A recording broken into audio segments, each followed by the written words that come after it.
Welcome back to another day of my speaking challenge. Yesterday, I had coffee with this woman that I met at a women's business retreat last January, which was unbelievable to begin with. If you guys have not been to retreats or to mastermind, that is something you need to do. And I am going to be hosting them one day, don't you worry. So I will get you in on one of mine.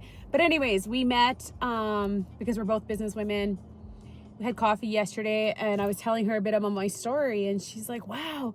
She's like, so how long ago was that? I'm like, oh, this happened like a few years ago. She's like, what? That happened in that short amount of time? You've done all of that in that short amount of time? I was expecting it to be like 10 years. I'm like, no, it was just like 3 to 4 years ago. She's like, holy shit. That made me realize that I'm not giving myself enough credit for all of the things that I have done. But do you know what the thing is I made a decision to change my life. I made the decision that I was no longer tolerating the life that I was living, the mediocre Groundhog Day bullshit that everybody seems to live and they like to bitch about it all the time and they don't want to make a change. I made a change. I made a decision that I was going to start waking up early, that I was going to start journaling, talking about my feelings. What am I grateful for? Have complete self-awareness. And I was going to make movement part of my lifestyle.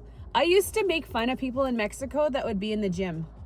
I remember walking past the gym with my pina colada bullshit drink, like probably drunk, looking at the people in the gym, and I was like, who the fuck works out in Mexico?